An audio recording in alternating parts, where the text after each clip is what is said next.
Hello everyone, welcome to the Cinema Analysis channel. I am Juzo. This channel will explore the hidden truths of films that are not usually revealed. Today I want to talk about Enter the Dragon. I want to talk about the philosophical phase of this film. If you haven't seen the film, I suggest you watch the film first before watching this video. So let's get started. This film has highly suggestive maxims. Every word has a deep meaning. Almost no one seems to have talked about the philosophical phase of this film. I would like to talk about it. At the beginning of the film, the teacher asks Bruce Lee, "What is the highest technique you hope to achieve?"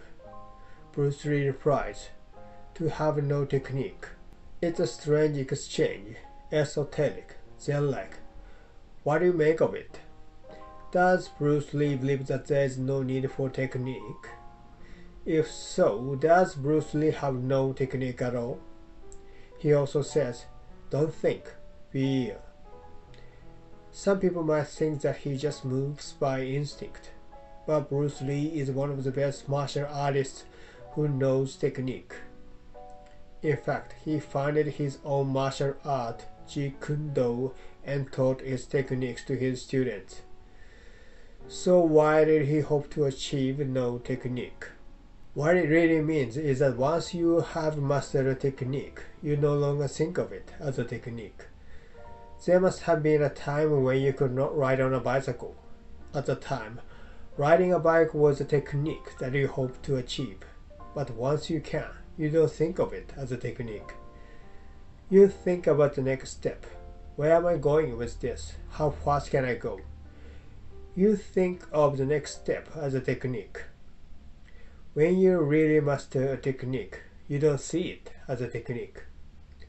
Whether it's driving a car or using a computer, it's all the same. A technique that is mastered ceases to be a technique. That must be what he meant. The next question from the teacher is, what are your thoughts when facing an opponent? Then Bruce Lee replies, "There is no opponent, because the word I does not exist." It's another strange exchange. There is no enemy and there is no self. How is that possible? For Bruce Lee, it is a natural thought. And anyone who has studied martial arts to any degree will always think this. What would a fight be like if both you and your enemy existed?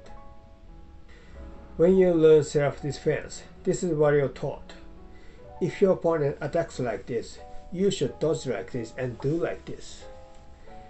This is the correct instruction for beginners.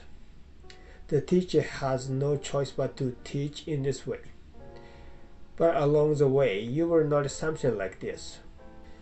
If you fight back in response to the enemy's attack, you will always be too late, and you will lose the battle.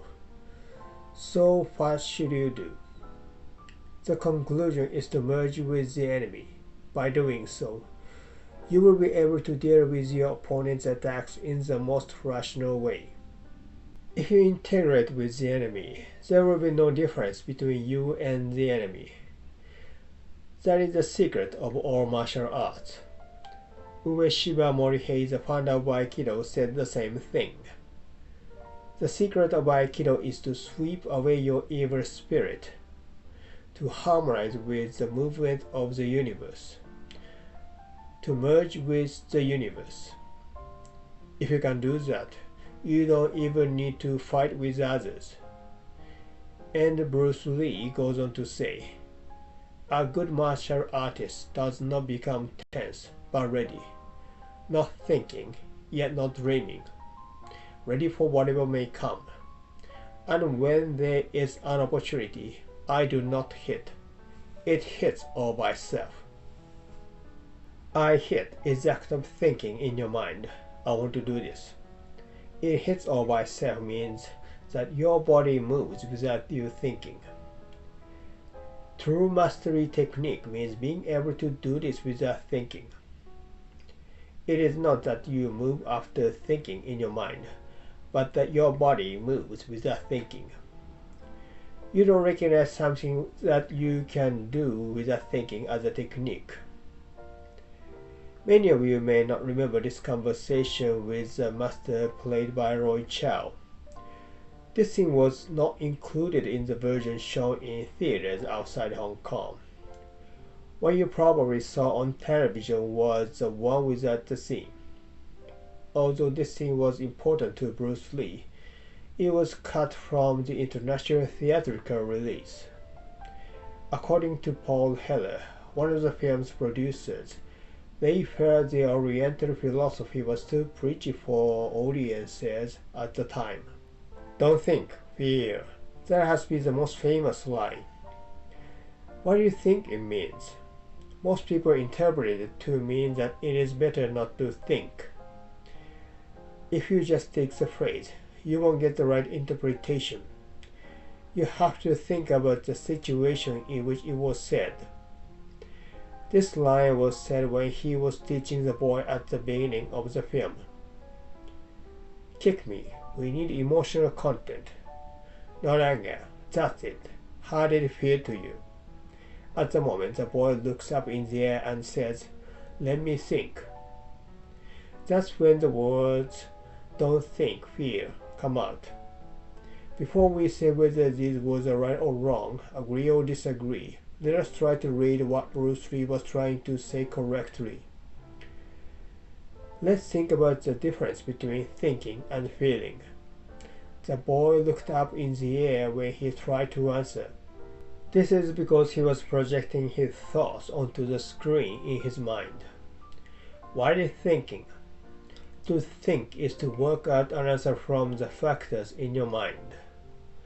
It is assumed that the elements to derive something are already in your mind.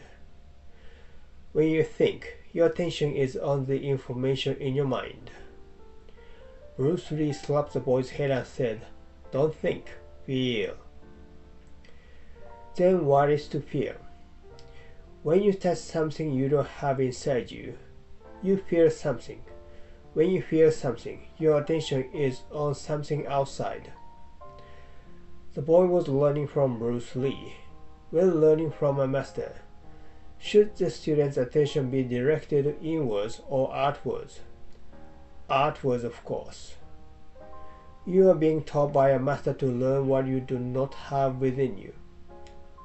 What you have been taught is now trying to come in from the outside. How did it feel to you? Bruce Lee asks.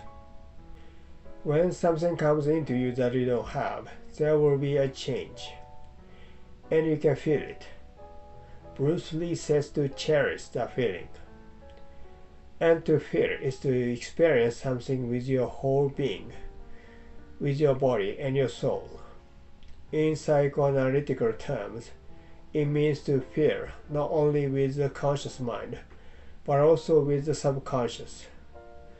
Or it is to understand with your instincts as well as with your reason. It is only when the learning reaches the whole body that it becomes fully learned. Then your body reacts before you think in your mind. I do not hit.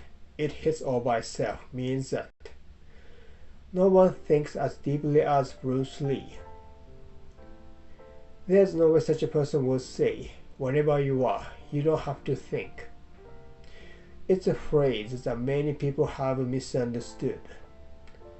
After don't think, feel, Bruce Lee goes on to say, it is like a finger pointing away to the moon. Don't concentrate on the finger, or you will miss all that heavenly glory. This metaphor of a finger pointing away to the moon is said to have originated in a Buddhist scripture. Cognition after learning is different from cognition before learning. Thinking without learning is like looking at a finger instead of the moon. You cannot see the moon that the finger is pointing at. That's why you can't expand your world.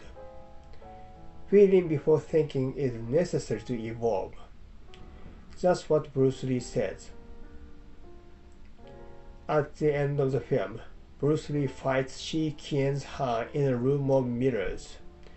Not knowing whether the Han he sees is real or fake reflected in the mirrors, Bruce Lee struggles. Then a word comes to his mind. The enemy has only images and illusions behind which he hides his true motives. Destroy the image and you will break the enemy. This is the word given to Bruce Lee by the master played by Roy Chell at the beginning of the film. It works as a foreshadowing. Since the international theatrical version doesn't have the scene, the word appears to the audience to be impromptu popped up to his mind. Remembering these words, Bruce Lee breaks the mirrors. In doing so, he removes the false image and reveals the true image of the enemy he is about to defeat. Even Bruce Lee couldn't tell the difference between the real and the fake, let alone an ordinary man. Therefore, it is necessary to destroy all images. These words can be said to be the very essence of Buddhist philosophy. All existence is illusion. Mind cannot distinguish. So whether it is real or false, it is the same. If it is undesirable, it should be eliminated. That is the conclusion. This work is philosophical and its interpretation is not easy. What I've said can't be definitely right. I would like everyone who watches this film to think about the philosophy it describes. Thank you for watching this video. If you liked this video, please subscribe and give me a thumbs up.